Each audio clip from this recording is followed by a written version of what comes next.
Optimisez ses efforts pour un maximum de résultats. Bienvenue dans ce podcast dédié à l'optimisation de vos efforts pour obtenir un maximum de résultats. Si vous vous sentez souvent débordé ou que vous avez l'impression de travailler sans voir les résultats concrets de vos efforts, vous êtes au bon endroit. Ce podcast va vous guider à travers des stratégies et des techniques éprouvées pour maximiser vos efforts tout en préservant votre énergie et votre bien-être. L'optimisation de vos efforts ne consiste pas simplement à en faire plus, mais plutôt à faire mieux. Il s'agit d'apprendre à investir votre énergie de manière stratégique pour obtenir le maximum d'impact. Dans ce podcast, nous allons explorer ensemble des concepts et des outils pratiques qui vous permettront de vous concentrer sur l'essentiel, d'éviter la dispersion et surtout de travailler plus intelligemment. Beaucoup de gens confondent le travail acharné avec l'efficacité. Travailler dur n'est pas toujours synonyme de réussite.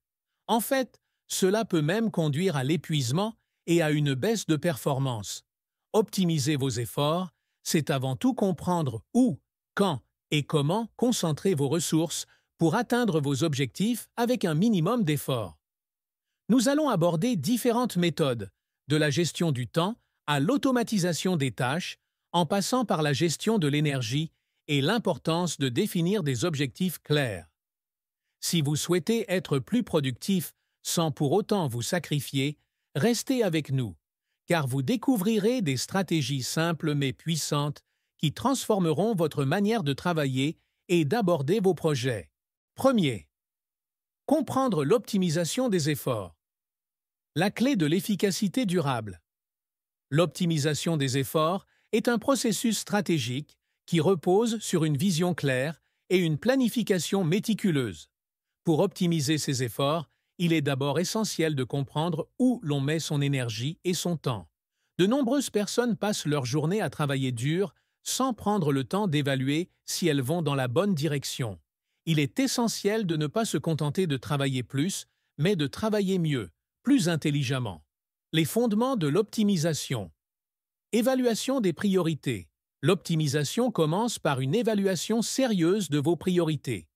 Qu'est-ce qui compte vraiment dans votre vie professionnelle et personnelle? C'est en ayant une vision claire de vos priorités que vous pourrez optimiser vos efforts et diriger votre énergie de manière plus ciblée.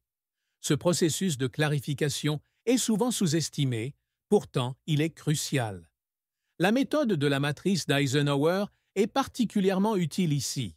Elle vous permet de classer vos tâches selon leur urgence et leur importance.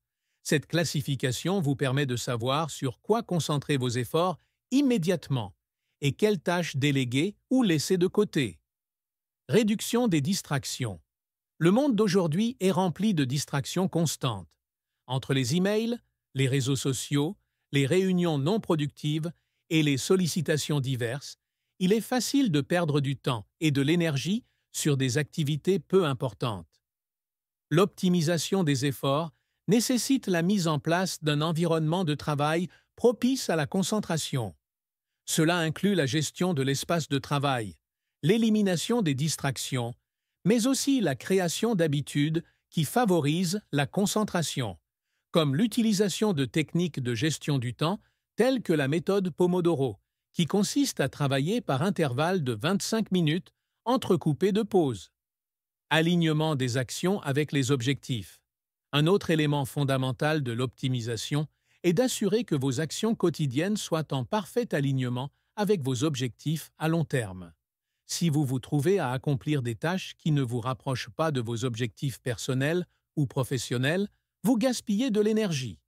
Par exemple, si votre objectif est de développer une activité de coaching, mais que vous passez la majorité de votre temps sur des tâches administratives sans rapport direct avec vos clients ou votre marketing, vous ne maximisez pas vos efforts.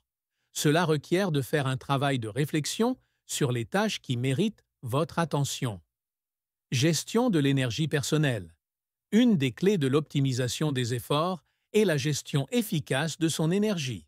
Il est important de comprendre que l'énergie humaine est limitée. Pour cette raison, une journée de travail de 8 heures ne se compose pas de 8 heures de productivité maximale. Nous avons des pics et des creux dans notre niveau d'énergie au cours de la journée. Identifier ces moments et les utiliser pour des tâches plus exigeantes ou plus créatives est une manière de maximiser l'efficacité.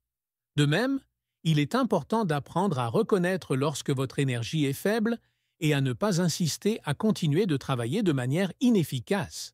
La solution peut être de faire une pause, d'aller marcher, ou même de faire une sieste pour récupérer avant de repartir de plus belle. 2. Fixer des objectifs clairs et mesurables.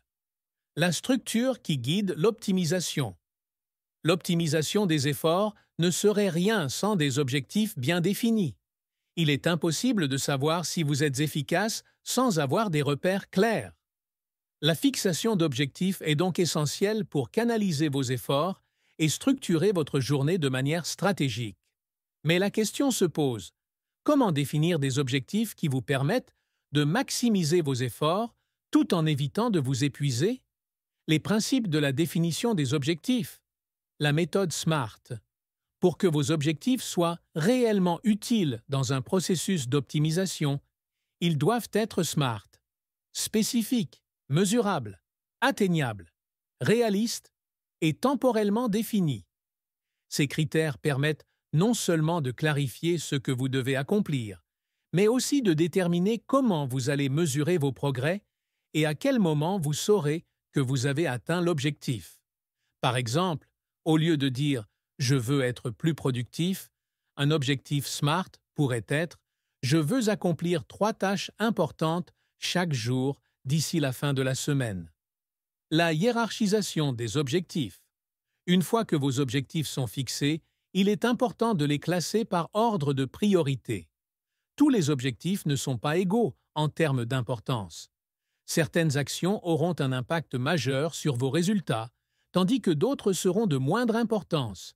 La règle des 80/20, le principe de Pareto, peut vous aider ici. En général, 20% de vos efforts génèrent 80% de vos résultats. Il est donc essentiel de concentrer vos efforts sur les tâches et les objectifs qui génèrent le plus de résultats significatifs. Suivi régulier des progrès. Un autre élément crucial de l'optimisation des efforts est la capacité à suivre ces progrès. C'est en mesurant continuellement où vous en êtes par rapport à vos objectifs que vous pourrez ajuster vos stratégies si nécessaire. Un bon moyen de faire cela est d'utiliser des outils de suivi comme des tableaux de bord, des applications de gestion de projet ou même un simple carnet. L'important est de garder une trace régulière de vos progrès pour ajuster votre plan d'action en temps réel. 3. Gestion du temps et priorisation des tâches. Maîtriser son emploi du temps. Une des premières étapes de l'optimisation des efforts est d'apprendre à gérer son temps de manière stratégique. La gestion du temps n'est pas simplement une question de planification, c'est une question de priorisation et de hiérarchisation des tâches en fonction de leur importance et de leur impact potentiel. Les méthodes de gestion du temps. La matrice d'Eisenhower. Cette matrice vous permet de diviser vos tâches en 4 catégories: urgentes et importantes, urgentes mais non importantes, non urgentes mais importantes, et non urgentes et non importantes. Cette hiérarchisation est cruciale pour ne pas se laisser submerger par des tâches qui, bien que pressantes, ne sont pas réellement importantes pour vos objectifs à long terme. L'idée est de consacrer la majeure partie de votre temps aux tâches non urgentes mais importantes, car ce sont elles qui contribuent le plus à la réalisation de vos objectifs à long terme. Le time blocking, une autre méthode puissante pour gérer son temps, est le time blocking. Il s'agit de diviser votre journée en blocs de temps dédiés à des tâches spécifiques. Par exemple, vous pouvez réserver des blocs de 90 minutes le matin pour les tâches les plus importantes, comme l'élaboration de projets, et des blocs l'après-midi pour des tâches plus administratives. Ce système vous aide à rester concentré et à éviter le multitâche qui peut s'avérer contre-productif. La règle des 2 minutes, une autre astuce simple et efficace, est la règle des 2 minutes. Si une tâche peut être accomplie en moins de 2 minutes, faites-la immédiatement. Cela vous permet d'éliminer rapidement les petites tâches qui peuvent s'accumuler et prendre plus de temps si elles sont repoussées. Cette méthode de gestion du temps vous aide à rester organisé et à ne pas vous laisser envahir par les petites tâches au détriment des plus grandes. Conclusion. L'optimisation des efforts est essentielle pour réussir dans un monde exigeant et pour éviter l'épuisement. Il s'agit de maximiser l'impact de chaque action entreprise, de gérer son énergie et son temps de manière stratégique, et de se concentrer sur les priorités qui vous rapprochent le plus de vos objectifs. En appliquant des principes clairs, en ajustant constamment vos efforts et en maintenant une attitude flexible face aux défis, vous pouvez faire en sorte que chaque journée soit un pas supplémentaire vers vos ambitions.